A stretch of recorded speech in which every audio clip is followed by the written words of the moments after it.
Hello, everyone. Welcome to another alternate media special. I have something very special for you guys tonight. I will be doing an interview with Dr. Justin Sledge. He runs the Esoterica channel on YouTube. I have referenced it probably several times in a number of conversations and content. Very studious man, very well educated. He's got wonderful information to share. So let's go ahead and bring him on and give him a warm welcome. Thank you, Dr. Sledge, for joining us. Yeah, absolutely. Thank you so much for the invitation. It's great to join you guys. Thank you. I couldn't possibly be more thrilled right now to be speaking with you. So I guess to begin things though, what is your academic background? What kind of launched you into the field of research and study that you're in? So I have an advanced degree, which is a strange degree called a DRS, which is so if you know Latin, it's a gerund. It's a doctorandus degree from the University of Amsterdam, focusing in esotericism, which is basically a master's in religious studies. And then I have another master's in philosophy, and then a PhD in philosophy.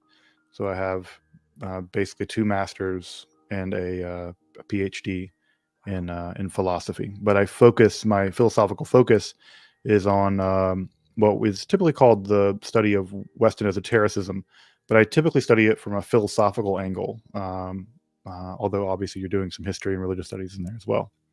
Absolutely. So a degree in esoteric studies, there can't be many universities that offer that. Yeah, there's one. There's one. Wow. The University of Amsterdam is the only place in the world that offers an advanced degree. There have been a couple that have come and gone for various kinds of reasons, but yeah, there's not many, but that is changing. I think the University of South Carolina just announced they're having a MA, a master's in the academic study of magic. So we are finally getting some inroads where people can learn about this stuff and it be taken seriously in an academic way. Absolutely. That's awesome actually to hear. Mhm. So what initially interested you in the subject of esotericism? So I think like a lot of kids, I grew up on a pretty steady diet of weirdo shows like I don't know the X Files or the Arthur C. Clarke's Mysterious World and the old 1970s like super synthy, super cheesy Leonard Nimoy In Search Of show, and they're all about vampires and ghosts and the Bermuda Triangle and Bigfoot and aliens and things like this, or unsolved mysteries. I still am terrified of Robert Stack walking into the mist and you too can solve them. And so I grew up on that kind of stuff in the 80s. And I think there's kind of two paths you can take in that kind of thing. You can either become skeptical and just reject all of it, right? So it's all hogwash. It's not worthy of being studied. Or you can become a true believer and kind of swallow, this saying is you can bite the bullet or you can swallow the artillery. So I think some people swallow the artillery and kind of now they're a whole hog into conspiracy theories and everything else. I kind of did both.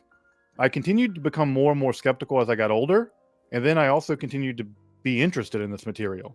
And so the natural path that led me to academia was, what is a skeptical academic approach to studying magic, the occult, alchemy, Kabbalah, whatever, so that I can study it in a rigorous way, never having to commit to whether I believe in it or not, but saying, what do we know scientifically? What do we know historically? What do we know linguistically about this material? And then leave it there, where I don't have to commit to a belief one way or the other. Or if I do commit to a belief one way or the other, it doesn't have to actually inform how I do my scholarship. So it's a curiosity about this material, a curiosity about the occult that started when I was a very young person, matched with a skeptical attitude toward it that led to me wanting to study it academically. Absolutely. I'd say that's a kind of a cloth that we were both cut from. I mentioned to you in the backstage discussion that's something that my father took notice in me pretty early on is that I was interested in kind of the things of a more mystical nature, and Mhm. it was him who actually directed me to your channel. And Thank you, again, Dad. it has taught me quite a bit. But so let's talk about that a little bit. What's the main goal of your content? What are you hoping to accomplish? I guess it's two goals really. One goal is there are very few places at all in the world where one can get reliable, scholarly, academic information about these kinds of topics. In many cases, you're getting them from all kinds of spurious sources. So the first is just to provide that information to people, because not everyone can afford to go to Amsterdam and pay a bunch of money to live there and study there. The second is that the information often about these subjects, like alchemy, the occult, magic, are so bad. It's just embarrassingly bad. I mean, it borders on insane conspiracy theories and Atlantis did ever this or whatever. And so it's also to combat that kind of misinformation, because we live in an age of information, but we also live in an age of misinformation. And so these are the places and these are the dark corners of the internet where this stuff is just sort of really badly misrepresented. And so it's not just about providing information, but it's also providing a wedge against disinformation, such that if someone goes to YouTube and puts in YouTube Talmudic demonology, they're not going to get 15 different anti-Semitic channels ranting about the Rothschilds and the protocols of the elders of Zion and Shabbatites V or whatever. Right. They're going to get an episode about demons in the Talmud that is from a person who reads Aramaic and studies the Talmud and says, this is what it says. And it's not systematic and it's a mess and some of it's really problematic, but this is what we have. So it's again, it's easy to forget that YouTube is the second largest search engine in the world, and I didn't know that. Yeah, YouTube is the second largest search engine in the world. So if someone goes into YouTube and types in alchemy, I don't want them to get disinformation. And I just happen to have an advanced degree in this stuff, so it's from me a sacred duty to put that information out in the best format I can, the best way I can, and make it accessible and rigorous as best as I can. So you kind of consider it your responsibility as being someone who is informed to help inform others. I think everyone who's gotten a university degree and who's gone through the rigor of getting an education, insofar as they can give it back, I would like to believe that they would. That's a wonderful outlook. One of the episodes that you have done, actually, I think you've done a few episodes touching on the subject, at least briefly in some of them, but I know you've done at least one that I've seen that goes a little more in depth in it. And this is one of the subjects that a lot of our viewers are going to be very interested in.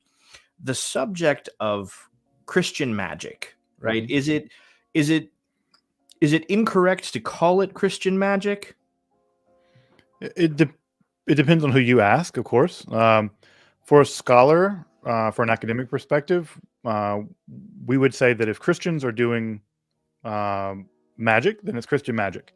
It may not be sanctioned by the church. I'm sure Augustine would be, back there screaming till his face turns blue, condemning it left and right. But just because there's a bishop in Hippo condemning something doesn't make it not Christian or whatever.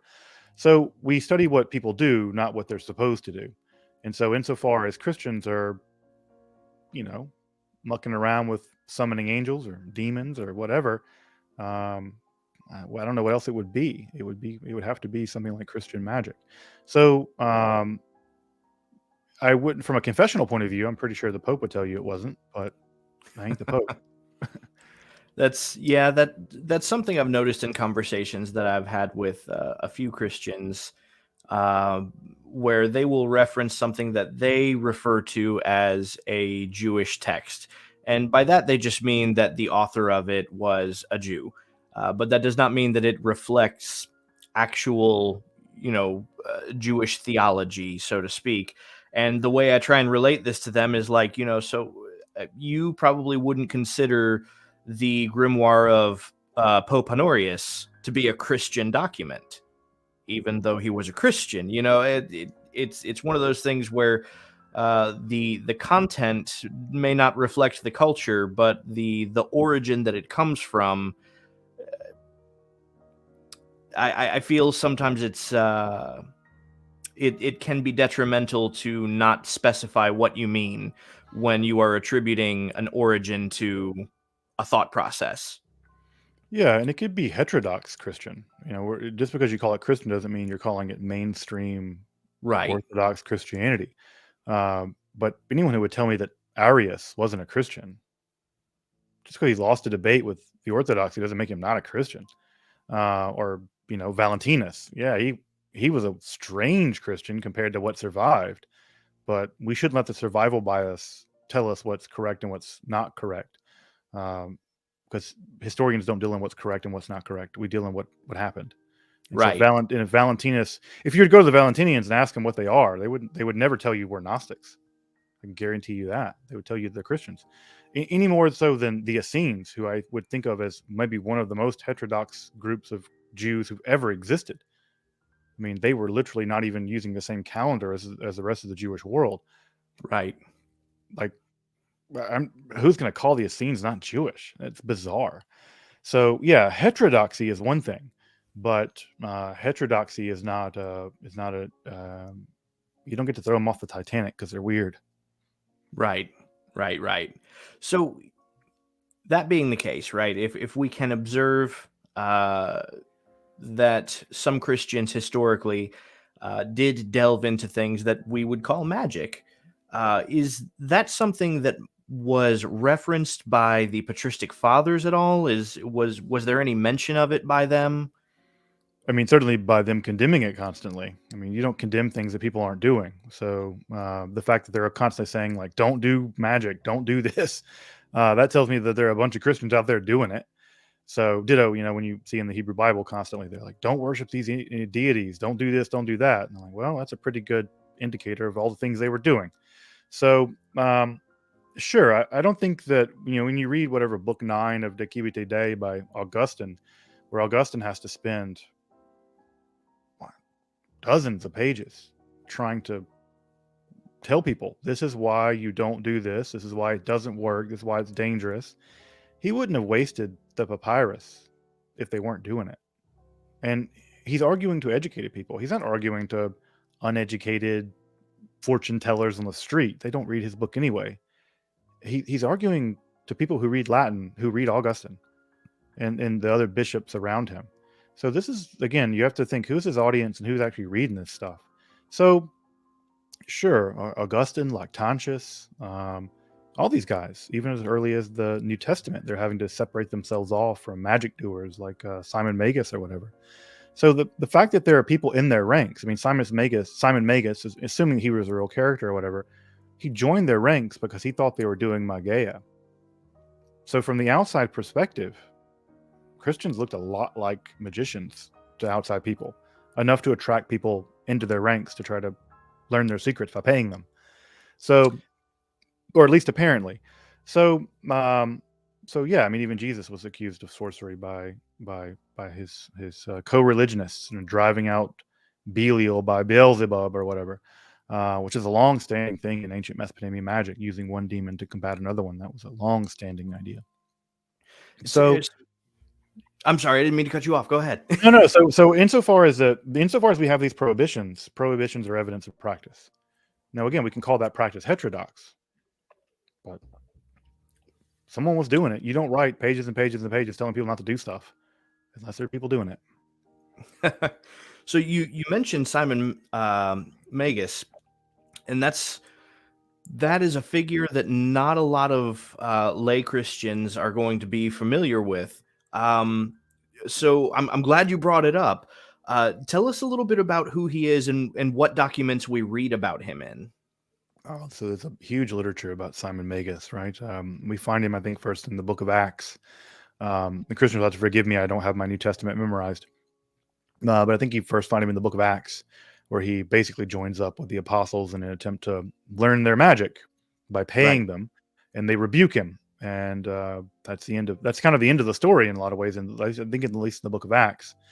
And but like many stories in mythology, uh, your uncle catches a fish one year, and you ask him about it the next year, it's got a little bigger.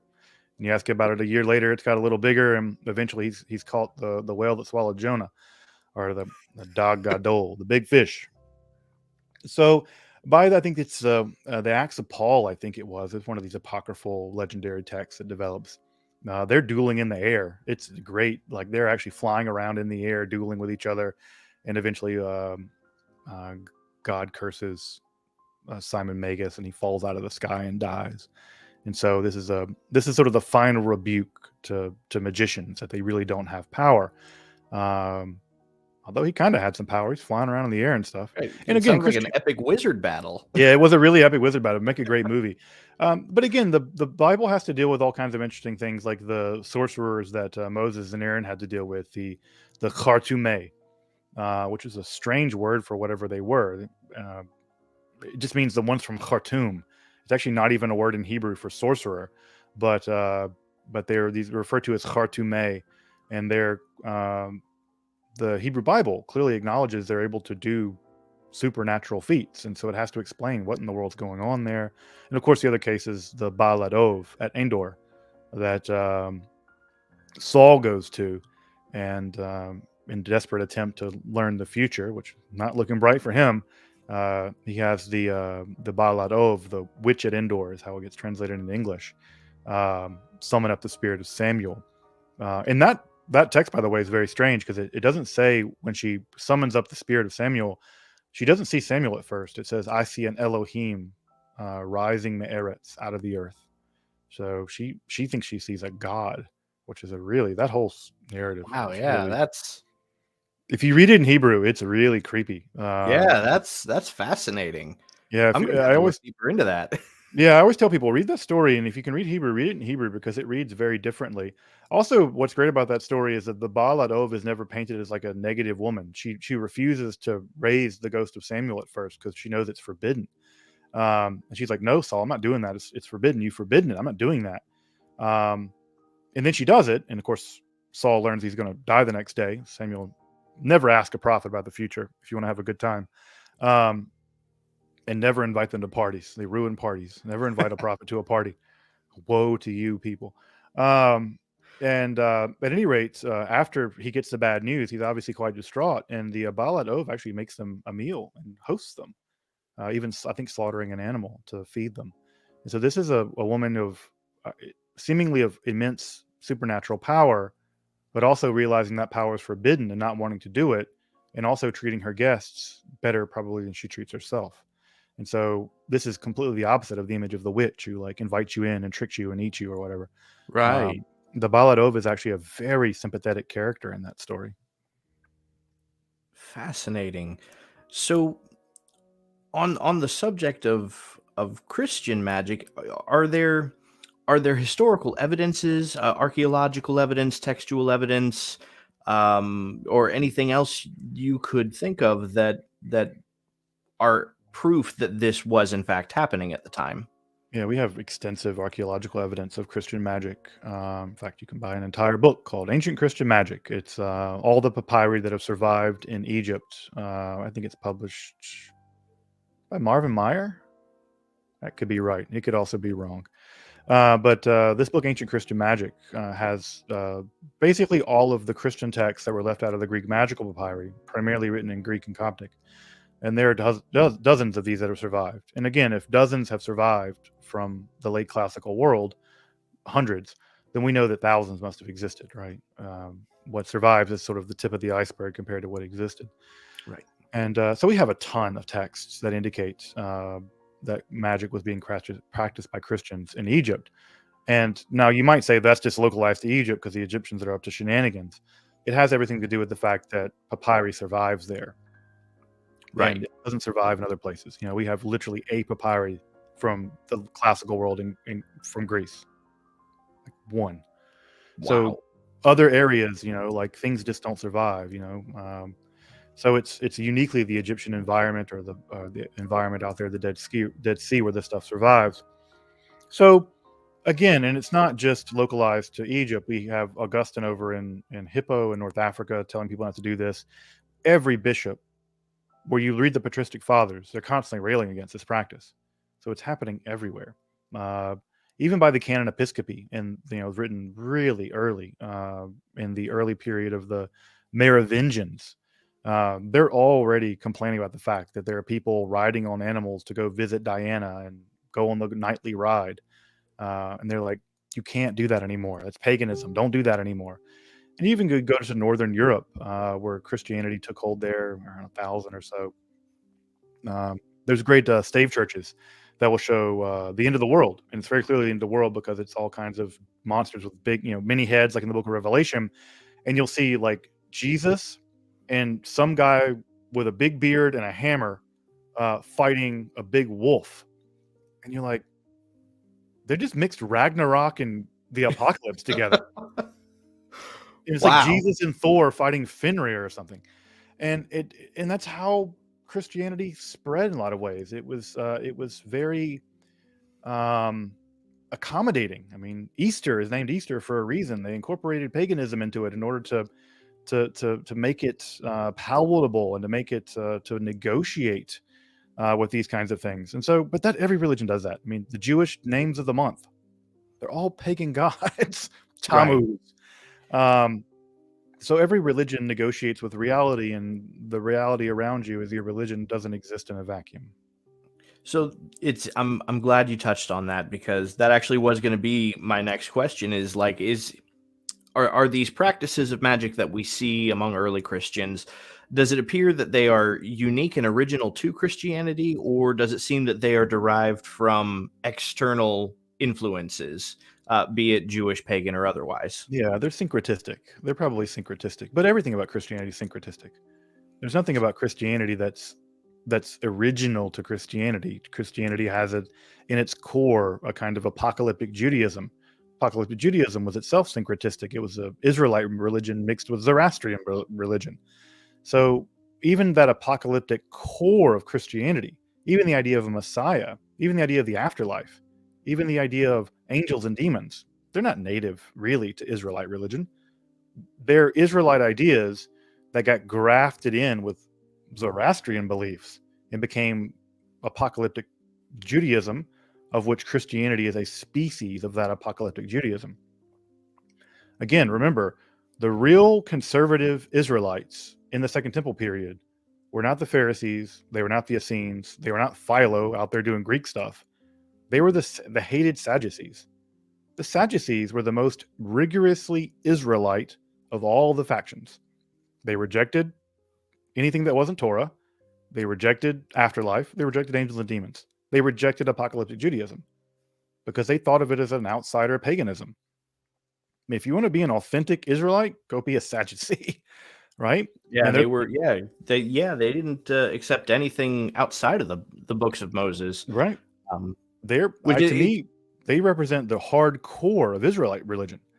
And the Pharisees and apocalyptic Judaism, like Christianity, they represent innovation. And so when we say, like, is there paganism in Christianity? Well, yeah, because there was paganism in Judaism. The Judaism that they were a part of was already syncretistic with Persian dualism and Zoroastrianism. So again, and trust me, I'm part of Rabbinic Judaism, and I fully accept that. Yeah, there's all kinds of things being accepted into Rabbinic Judaism that are foreign. Of course, whatever avodah zarah is, whatever foreign worship is. But sure, at some level, yes, at some level, this stuff is mixing in with other things, but it was always already that.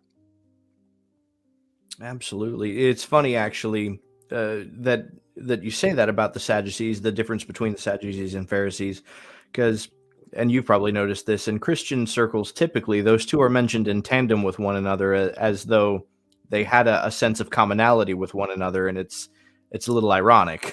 Right? No, they couldn't. They couldn't stand each other. But it was precisely the conservatism of the Sadducees that doomed them. When the temple was destroyed, they were redundant. But the Pharisees had imagined a post-temple world. And because they'd imagined a post-temple world and were already practicing it when the temple was destroyed, they already had a ready-made solution. Absolutely. So on that, how much or how little was the early church influenced by its surrounding religions and cultures? Are there any particular rites, rituals, creeds, holidays? And we've mentioned Easter already. That's a bit later. And the separation of Passover. In the East, it's still called Pesach. I mean, it's still called that. It's only in the Anglophone world it's called Easter. Clearly, ritual meals were a sort of shared mystery religion thing. All the mystery religions did a sort of meal like that. Many did ritual immersion. Of course, that's also coming from the mikvah and the Jewish tradition. But mikvah immersion never fixes sin the way it does, at least in the kind of way. But I think in Christianity, it functioned as a kind of initiatory ritual. Creeds come much later. But I would say that if you think about the creed not as a thing you say out loud, but as a system of beliefs, the Nicene Creed, for instance, to me, is unimaginable in Judaism. How do you translate homoousios into Hebrew?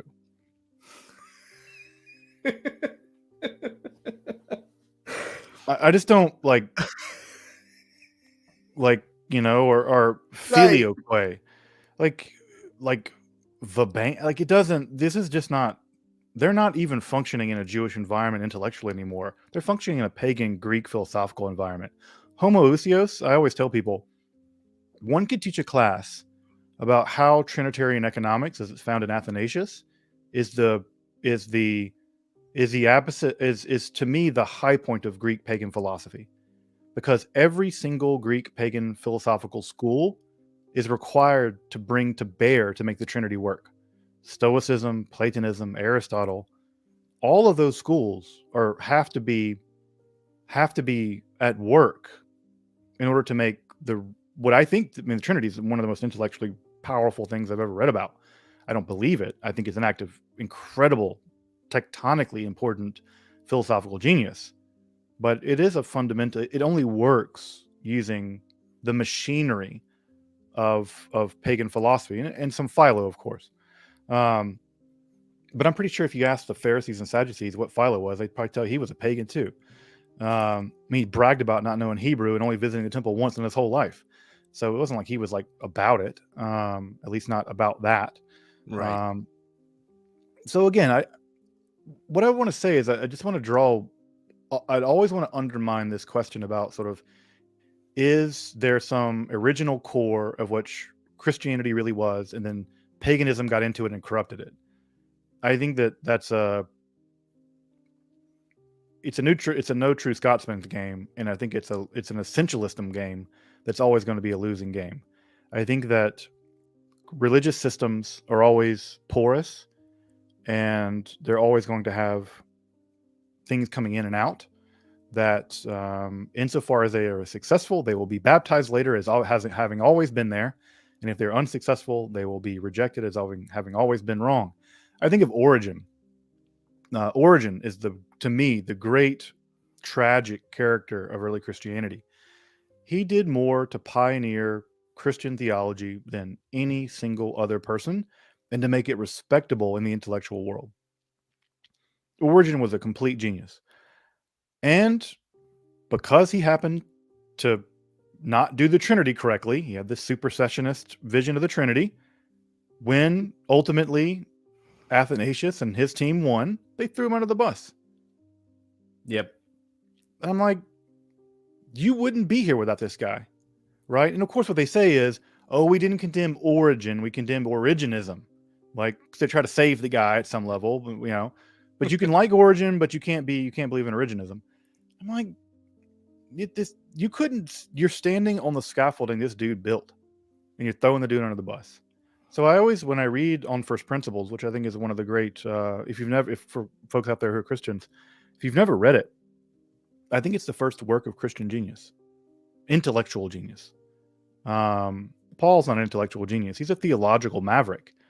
Jesus is a spiritual genius, but Origen, I think, is the first true intellectual genius that Christianity ever produced. Fascinating. That's quite an interesting perspective on Origen. I greatly respect that. So, given what we've discussed so far, how well would you say the patristic fathers represented the greater whole of the early Christian religion? One of the examples I typically give is, the politicians sitting in Congress right now probably don't represent the views of the majority of American people, but they're what we've got. Is that kind of an accurate way of viewing the patristic fathers, or would they more accurately represent them? It probably depends on where you are to some degree. The Egyptian situation was such that the episcopates were much more powerful in some ways than bishops, right? So the bishops were less. There were less bishops and more episcopates in Egypt, and so power was a lot less centralized. And Gnosticism survived there for a long time because of that. In a place like Lyon, where Irenaeus was, the bishops were very powerful. Europe had very powerful bishops. So I would say that probably at some level it depends on where you are, whether or not the bishops are in contact with their constituents, and therefore the church fathers, often being bishops or things like that, are actually reflective of the conditions on the ground. Because again, in the first few centuries, Christianity um, is a very decentralized institution. That's really a fourth century thing where Christianity becomes something much more centralized. Um, yeah, how reflective of them are. I would say that if you take them in their totality, both in the terms of what they polemicize against and what they accept as true doctrine, then that probably gives you a pretty accurate view of what's going on. So the fact that Irenaeus has to write that big, long against heresies in the 180s tells me that that big, long book probably represents about a lot of Christians. And again, it's always easy to forget because the winners write the books that Valentinius nearly became Bishop of Rome, very nearly became Bishop of Rome. Valentinianism survived in the East until the 7th century. So Christianity was much more of a plural term than a singular term. And I think that the idea of ho ecclesia, the church, existed much more in the imaginations or the aspirations of the early church than it did than on the ground. And again, if you want proof for that, look how many anti-heresiology. Look at all the anti-heresiological writers. You know, we have Irenaeus and Hippolytus, and it goes on and on and on. So you don't have to write long books condemning stuff if there ain't stuff to condemn, and you don't write it if you don't think it's a threat. And clearly, Irenaeus thought Valentinius was a threat. I mean, he went to Rome, realized that Valentinianism was maybe one of the more dominant forms of Christianity. It freaked him out. He ran back to Lyon and wrote that book. Now, the bishopate of Rome in the 180s was nothing like it was going to be. To be the bishop of Rome in the 180 was nothing like being the pope. To be clear, but it wasn't nothing. Right. It wasn't nothing. And so, again, I think it's all about being very clear that what survived is no indicator of what was correct. It's just what survived and was able to outcompete what didn't. And so I think that the church fathers, if we take them in their totality, both in terms of not just what they said, but also who they argued against. Arianism, for instance. Arius is very popular. Arianism makes a lot of sense. And so the moment you say, oh, the Arians weren't really Christians, like, that's silly. They were Christians as much as anyone else was. In fact, it was the Mozambardic Arians who were being oppressed by the Catholics in Spain, who invited the Muslims into Spain in the first place to defend them from the Catholics. Right, and of course the Muslims then decided where they were going to, it's like, thanks for inviting us again. We're going to stick around. So yeah, again, I think you have to take it in their. Again, Augustine spends a lot of time ramming against Pelagians. That means the Pelagians were about, and they were just as Christian as anyone else. And just because Augustine doesn't like them, maybe says more about Augustine than it does about what Christianity looked like in the time of Augustine.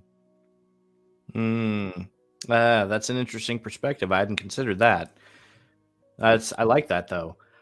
So to kind of shift gears here, you brought up the Catholic persecutions in Spain, and so most people are going to be familiar with kind of the more anti-Semitic face of the church during the medieval period.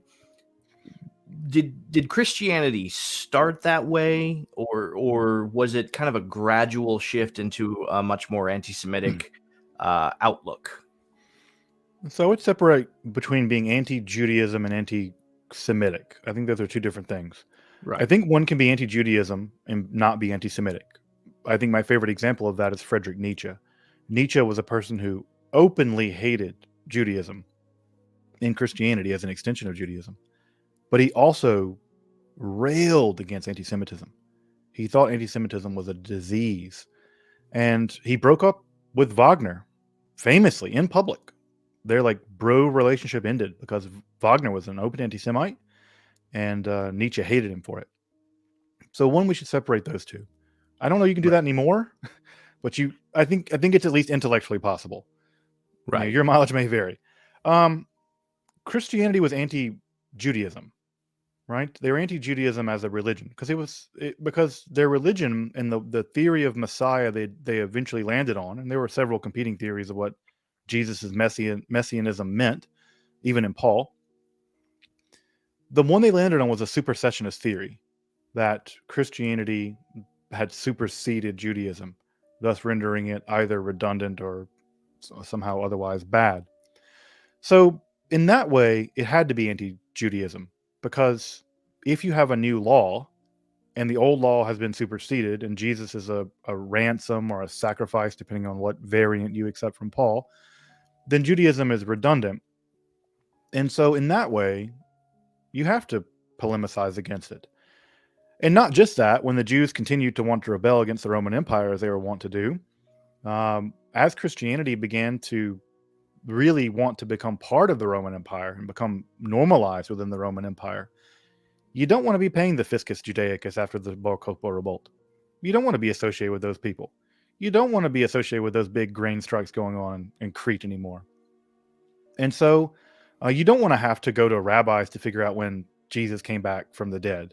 You don't want to have to figure out why in the world should your traditions be based on calculations made by the people that you don't believe are true anymore. Right.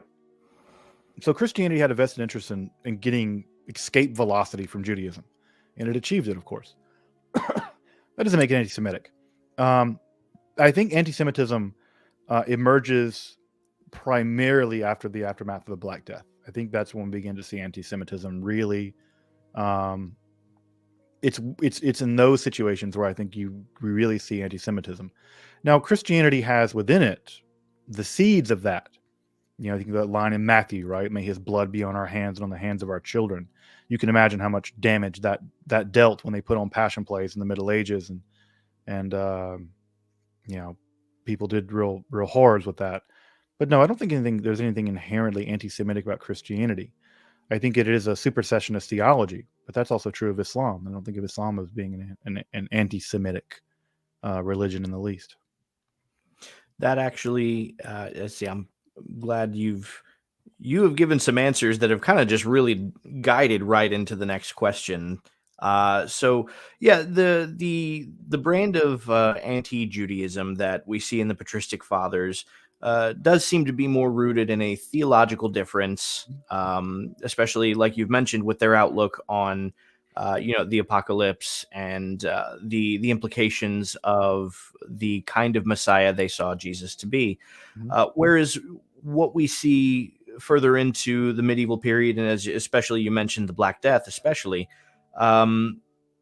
we see some propaganda rise up, particularly surrounding Kabbalah, and at least as far as my own research has led me to believe, that doesn't seem to actually reflect any Jewish practice. At what point do we see that begin to surface? So the first times you begin to see, so it's actually it's a weird, interesting, complicated story. So to understand anti-Jewish conspiracy theories in the Middle Ages, we have to understand anti-Christian conspiracy theories in the Roman Empire. Now, I know that sounds strange, but if you look at the kinds of things Christians were accused of doing by the Romans, like eating babies and worshiping the devil or worshiping evil stuff at night underground or whatever. You look at the classic anti-Christian slurs that we see in the Roman sources.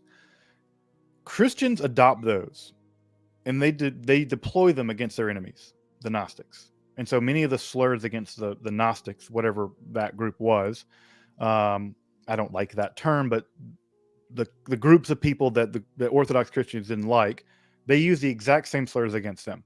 You guys have orgies and eat babies and blah blah blah.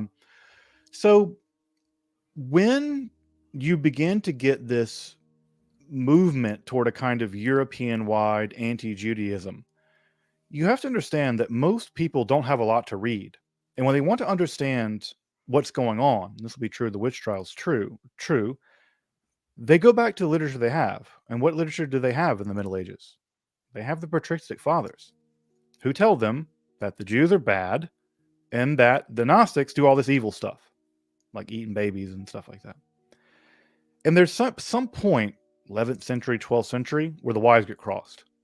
And where it becomes the idea, right? And again, also I will say this it's in I think the Gospel of John, maybe, where you begin to hear this phrase ho Yehudoi, the Jews, as if the Jews ho Yehudoi are one group, right? That's a right, like a monolith. Yeah, in that that when any Jewish person who reads that phrase in Greek or in English, ho Yehudoi, they're like, well, we're all gonna die.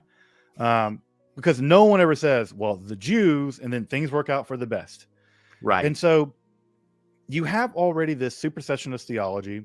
You have these ideas that Jews are up to no good, or at least heretics are up to no good, and that Jews are a kind of heretic. Therefore, Jews are also up to no good in the same way the heretics are. And then the key gets turned at some point, 12th century, actually in England, and you begin to get these stories where Jews are, and there's 3 different versions of it. One is that Jews are secretly kidnapping Christians and executing them by crucifying them in mockery of Jesus. That one doesn't last long. There's another one that says that Jews have to secretly sacrifice a person every year in order to hasten their return to the Holy Land. That's actually a Roman slur, a Greek slur against the Jews that Christians had reread in ancient Greek and Roman writings and then said, oh yeah, they're really doing this. And then finally, the last version that gets articulated is that the Jews, well, not the last version, the next to last version. The next version, right, is that Jews are secretly killing children and then using their blood to make matzah. And of course, if you know anything about Jewish law, that's a completely right. Doesn't make any sense at all. And so increasingly, right, and that's on the eve, right near the eve of the Black Death, and then you begin to get the idea that Jews are poisoning the wells. And, you know, again, the Black Death is 1348 to around 1351. After that, right, you have the first rise of the banking systems in medieval Italy. And the Medicis and other people are smart. They know they can't lend an interest. So what do? They tell the Jews in Rome who are living in the ghetto, come to Florence and do this job and only this job, right? And you don't have to live in a ghetto and we'll protect you. So funnel a bunch of Jews. You're not allowed to own land. You're not allowed to work the land. You're not allowed to do any kind of job like that in Western Europe, at least. So what do? Bankers, lawyers, money changers. And the key's turned. And this is the nexus, what I would call the matrix of the anti-Semitic conspiracy theory, which ironically was in many ways fostered by Christianity precisely because of Jews being disallowed from doing other kinds of work. Like, yeah, you can own a pawn shop. Yeah, you can be a debt collector. Yeah, you can be a money changer. Yeah, you can lend an interest. And who likes pawn shop? Who likes money lenders? Who likes, right? So a theological anti-Judaism set the stage for anti-Semitism, but it's not a necessary logical relation. And that's why I would want to reemphasize Christianity is not anti-Semitic. It isn't. It has anti-Jewish and it has anti-Judaism built into it pretty early on. And certainly by the Patristic Fathers, anti-Judaism is part of how it works. But one could be anti-Judaism. Islam is anti-Judaism, but anti-Semitism never developed there. Gotcha. Absolutely. It never developed, with the exception until European anti-Semitism was absorbed into it. And now you can go. I was in Cairo, and you could buy an Arabic translation of the Protocols of the Elders of Zion, translated into Arabic. That was translated from Henry Ford's edition, who used to live not far from my house. So it all comes full circle. I was in Cairo looking at the bookshops, and I'm like, oh God, there's a copy of the Protocols of the Elders of Zion, originally published by Henry Ford, translated newly into Arabic. I'm like, good old-fashioned American anti-Semitism is now informing the Arab world how to hate Jews, when for 1,000 years, anti-Semitism didn't exist. Now, let's be clear. Jews were always second-class citizens in the Arab world. They couldn't ride horses. They had to pay jizya. They were dhimmis or whatever. Still better to pay the jizya, be a dhimmi, than be victims of random pogroms and stuff like that. Right. So what would you say are some of the most well-known examples of the kind of anti-Jewish propaganda that we can observe from the medieval period? I think the two things are probably the blood libel, the idea that Jews are somehow secretly killing people and using their blood to do nefarious things, or stealing the Eucharist and hurting the Eucharist. There are great images of Jews in the Middle Ages stealing the Eucharist and stabbing it, and blood's coming out of it. By the way, if you ever go to a Catholic church and see the Eucharist is still under lock and key after it's been consecrated, that's why. That idea is still there, that people will still I've seen the Eucharist under lock and key after it's been consecrated, because the idea is that some people will come and desecrate it. And I'm like, there it is. I think the other is the idea of course, Jews being somehow tied as a group to the banking industry, or finance or something like that. And again, that's a result of Christian policy. Christian policy was that Jews were not allowed to own land, and they were not allowed to work land. And therefore, they were shuttled into cities, and these cities were ghettoed off. Literally, that's where the term ghetto comes from. It's the area in the city where Jews were forced to live. And they were given jobs that you could do in cities: lawyers, doctors, money changers, bankers. And so you can't create conditions in which people were ghettoized and then blame them for those conditions. Right. So are any of these still commonly circulated today? Well, obviously the banking one people still believe wholeheartedly today. That's an obvious one, but yeah, Hollywood with Kanye and everything else. Right. No, the blood libel one's still around. It's just now on QAnon with the elites stealing the adrenochrome from babies. It's the same. It's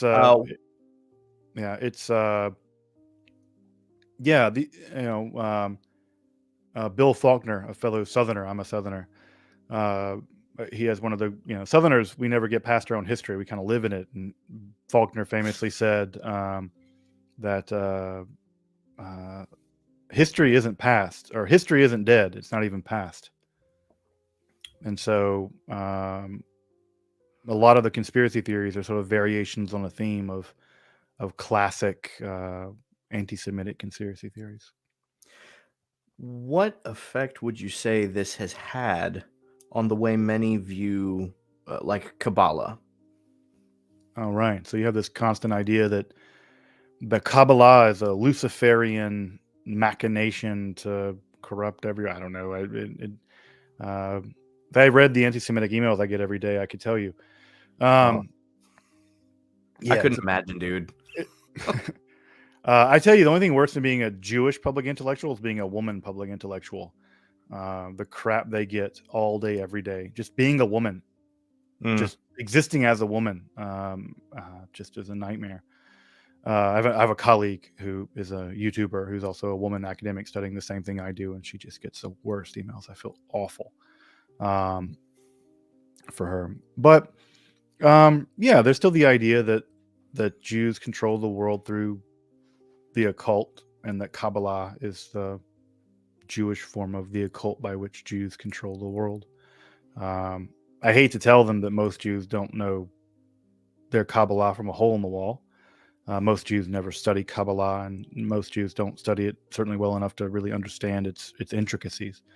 So, yeah, if Jews are controlling the world, which they're not, I wish they were, because I would get a check. But I'd love to get my Jewish conspiracy check in the mail. I don't. That's why I work on YouTube. But if Jews control the world, I can guarantee you it ain't through Kabbalah. Absolutely. On Kabbalah, I know it's popularly understood that it came about in the medieval period, right? It did that. I've heard some even go so far as to say that nothing like it existed prior to that point. But I also understand there are some stories of like Hillel the Elder and some of his students practicing some form of something that might be considered or very similar to what we would know to be Kabbalah. Is that something you can speak to? Like what would you say the origins of Kabbalah are? So I guess there are two questions here. One is, to what degree can we trace the history of Jewish mysticism? And the other is, what is the history of Kabbalah? So Jewish mysticism is a genus, Kabbalah is a species of it. So there have been many different schools of Jewish mysticism through time. The one that existed prior to the Kabbalah, one of the ones that existed prior to the Kabbalah, was Merkava mysticism, which is a mystical technique by which one ascends into the heavens, or descends actually into the heavens. It's weird that in Hebrew it's Yordei Merkava. You descend into the heavens. And you go into the palaces of God. You have to bypass a bunch of angels in very Dungeons and Dragons-y ways. And if you do this successfully, you get a glimpse of the throne of God, and you can actually sit on the throne of God, and you can be transformed into an angel. That's what happened to Enoch, allegedly. He was transformed into Metatron, at least according to this literature. Right. So that's one type of mysticism. In fact, Paul, by the way, probably practiced it. If you look at the book, I think 2 Corinthians, he says, I know a guy who was called up to the third heaven. Now, he knows a guy. That's him. And he was called to the third heaven. The idea that there are three heavens and you can go up to them, that's a Merkava idea. Paul knew these techniques, I'm sure. I'd put a couple shekels on it. It existed back then. It existed during the roll initiative. Absolutely. Yeah, I'm you get a saving throw +1 on your descent into heaven with your intelligence score. So this form of mysticism existed for about 800 years, probably, maybe more, depending on when you count it. But there was a huge change in the 12th and 13th centuries, and that huge change was the development of a new theory of the Godhead, a new theory of Jewish theology, and that eventually became Kabbalah, and mostly enshrined. And the first book of Kabbalah is a book called the Sefer Bahir, the Book of Illumination, and then the real core book of Kabbalah is the Sefer Zohar, that was composed sometime between 1250 and 1290 of the Common Era in Spain. So those are the texts that really make the Kabbalah, and then it had a second innovation over in Safed in the 16th century. And so most of what people know as Kabbalah was going to be developed by Isaac Luria, primarily in the 16th century. So I think one thing that's important for folks to know, maybe juxtaposing again Christianity and Judaism, is that Christianity, with the exception of Ethiopic Christianity, which has a pretty still evolving canon, Ethiopic Christianity is unique in this way. It's more Jewish than Orthodox Christianity. The canon in the Ethiopic Christianity is like 72 books. It's much bigger. It still grows. The canon in Judaism never closed. The idea is that one can still have access to new truths. And so the Zohar, at some level, is one of the more recent books to be accepted into the Jewish canon. And I consider it canonical in a weird way, as much as I consider anything canonical. And the Zohar becomes the platform upon which an entirely new Jewish theology is built. Of course, if you ask traditional Jews, they'll tell you that the Zohar has always been there. The Kabbalah it's been there since Moses. But academically, historically, we know that the developments are not, they don't go that far back. They're really from medieval Spain. Which I would, just to put a fine point on this, right? Some Christians will say, haha, you Jews are believing a forged text and you're believing in a bunch of medieval stuff that medieval people made up. And my retort to that would be, hey, Catholics, did you guys go through catechism? Because Thomas Aquinas invented all that. Like Thomism, like the Catholic Church is built on an art. He's called the father of the church, doctor of the church. I mean, at some level, the doctor in Gaelic or whatever. But you see pictures of Thomas Aquinas in literature, he's holding a church. There is no Catholicism, Western Catholicism, not Thomas. And so if you've ever been through catechism, which I would say is a kind of scripture, then at some level you've been through Thomism. And so the Summa Theologica operates in the Catholic Church as a kind of scripture. They would never say that. But again, it's about what's objectively true, not what they want to admit to. And there's no one's going to tell you that the Summa Theologica is an optional text in Catholicism. It's, you know, and so I'd say that and by the way, the Thomism that Thomas Aquinas' Summa Theologica, which I'm a big fan of. I love Thomas. More of a Duns Scotus man myself, but I like Thomas. They're writing at the same time. Thomas and Moshe de Leon, the guy that basically wrote the majority of the Zohar, they could have probably had a beer together. Interesting. They were writing at almost roughly the same time. They could have had a beer together. They could have had a beer together and watch Notre Dame go up.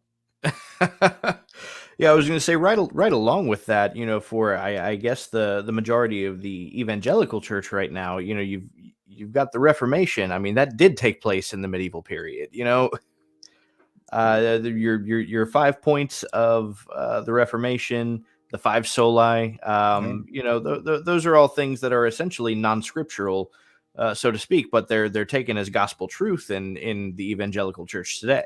Sure, or Calvinism or pick. I mean, again, one of the things that Jews get saddled with is that we accept the oral law and that we have the rabbis invented a fake scripture and we all follow it. And I'm like, I don't like, what religion doesn't follow an oral law? Like, how do you do anything? How do you know, what are your theological improvements? Like, you can always say that I don't know, tulip Christianity and the Calvinistic Church has been there since the beginning, since Paul. But I don't see it in Augustine. I don't see it in. So Augustine overwhelmingly believes in free will or whatever. So yeah, it's always a task where we accept our truth, and then we backfill the reasoning for it. And ditto with messiahs. We accept the Messiah and we backfill the reasons for it. We accept our dogmas and backfill the reasons for it. And so I think as long as we're honest about that, then game on. But the moment that people want to be dishonest about that process, and at that point I'm like, really? Like, you really want to tell me that Calvinism has been there since the beginning? Come on. Like, touching Kabbalah just a bit further, because I understand that even in certain schools of thought in Judaism, it can be considered a taboo subject. And that mostly has to do with history concerning like Shabbatai Tzvi and Jacob Franks, as far as I understand. But would you say that the medieval propaganda, like we've discussed so far, would you say that that's mostly responsible for the negative view of Kabbalah that Christianity has today, or would some of the reasoning that these schools of thought of Judaism take it to be taboo, would that play into the Christian view also?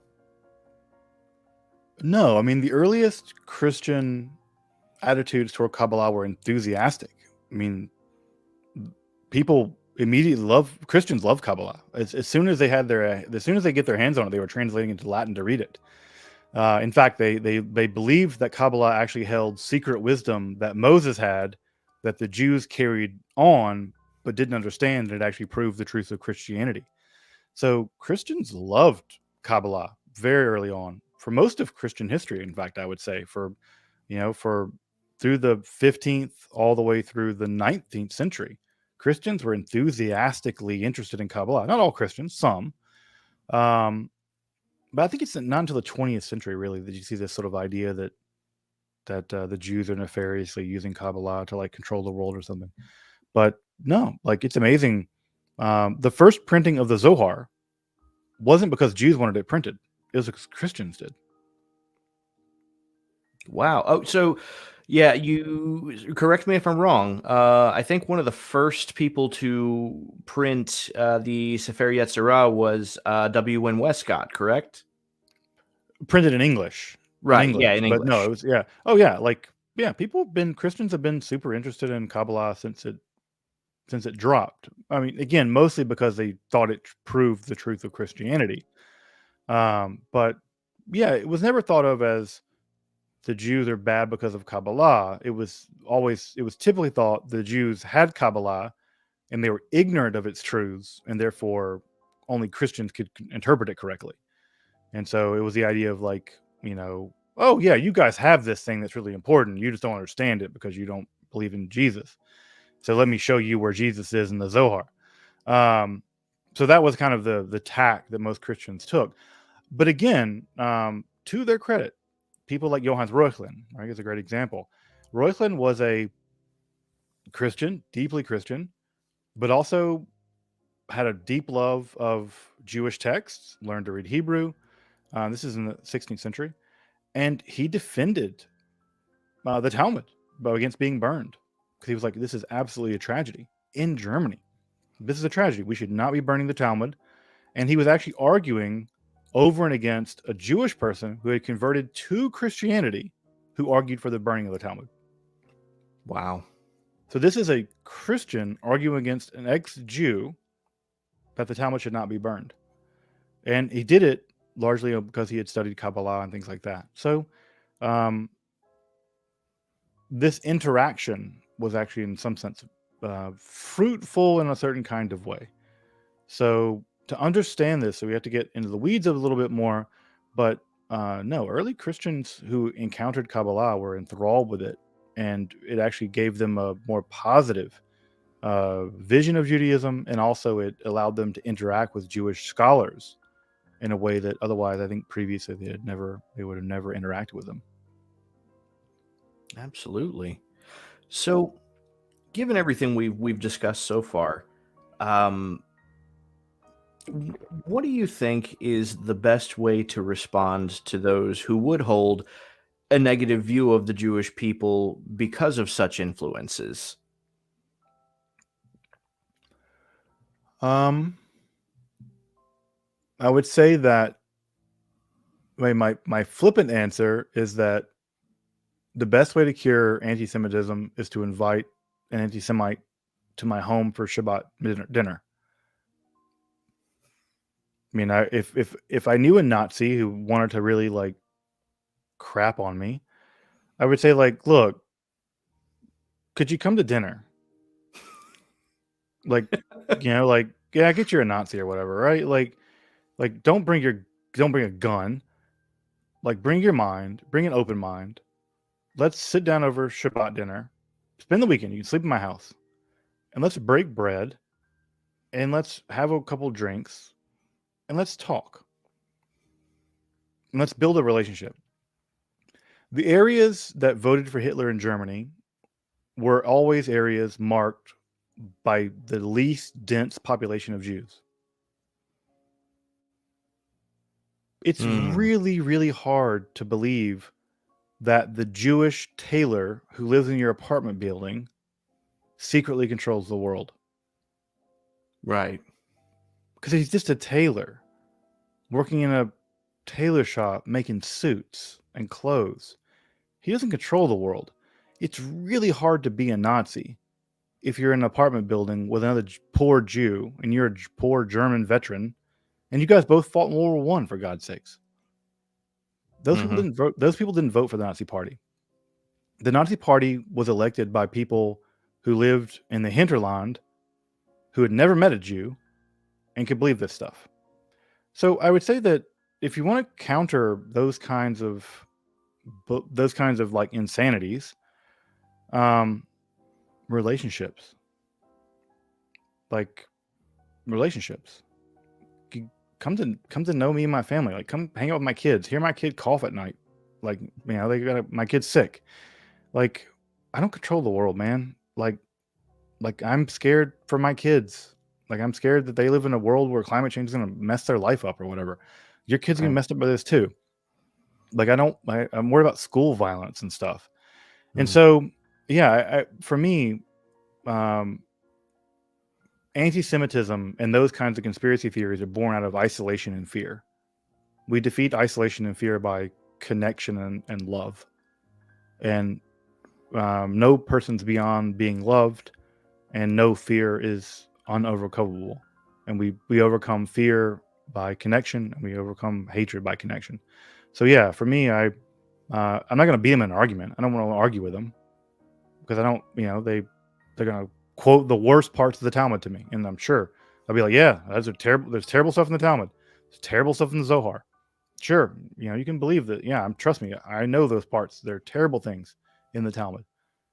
I'm not going to convince you with that. But what I can convince you for, I guess, is that let's try to live in a world together where, like we can sort things out and live in a community.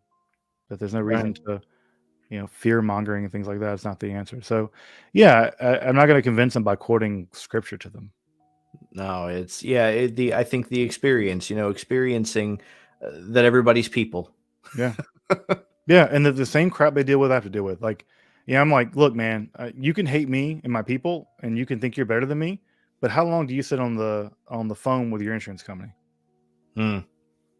Right. I'm like, come on, trust me, man. I live in Detroit, Michigan. I don't control the world. Right. I just. Well, Dr. Sledge, I can't thank you enough for agreeing to spend time with us here and have this discussion with me. Go ahead and just tell everybody where they can find your content. Plug your YouTube channel, your website. Where do we go to find you? Yeah, I mean, the only really place to find me is I have a YouTube channel called Esoterica, where I do some Jewish content, but I also do a lot of non-Jewish content. It's where we explore the arcane in history, philosophy, and religion. And so you can find me on YouTube. If you just go to YouTube and type in Esoterica, you'll find me. And I have a website. You can, if you want to learn more about me as a person. I don't know why you'd be curious to do that, but you can do that if you want. So you can learn more about me on my website. I also sell antiquarian, rare occult books. If you're in the market for those, I have a new catalog coming soon. Mostly 16th and 17th century books. But yeah, my main focus is on my YouTube channel, where I do public education. So I've got one question from the chat that I'm curious to hear your answer on. So I'll post it up here. But what is the origin of Christmas? I think the church fathers actually have a really good answer for this, right? They want to celebrate Jesus' birthday. Who doesn't? I mean, look, who doesn't want a birthday party? Every person wants a birthday party. For sure. We love to celebrate the people we care about. And the Bible never tells us, the New Testament never tells us when Jesus was born. They tell us a lot of other things about Jesus' birth. And what you get is a situation where you kind of hitch your horse to the big party. And the big party at that time was something like Saturnalia. And so they hitched their horse to that party, and that's the horse they hitched themselves to. And does it matter that's, I mean, again, like if you buy Luke, right? Well, I don't know if I buy Luke or not, but I can guarantee you, I've been to Palestine. There are no shepherds in their fields in December. Like, you want to die of hypothermia? You have fun being a shepherd in your field in December.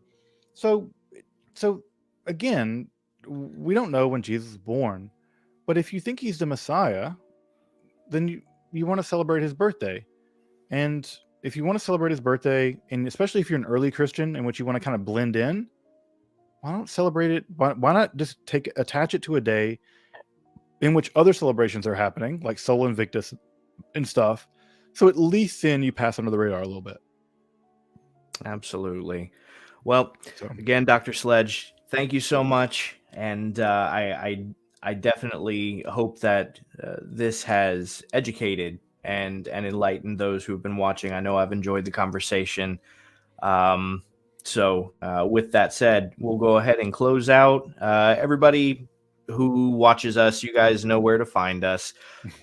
If you are new here, definitely hit the like button, subscribe. Definitely go and subscribe to Dr. Sledge's channel, Esoterica, and we will be running our regular show tomorrow night. And I think that we're doing another Better Call Paul episode, so we'll be discussing some of Paul's arguments in the New Testament. Other than that, I hope you've all have a wonderful evening, and l'chaim.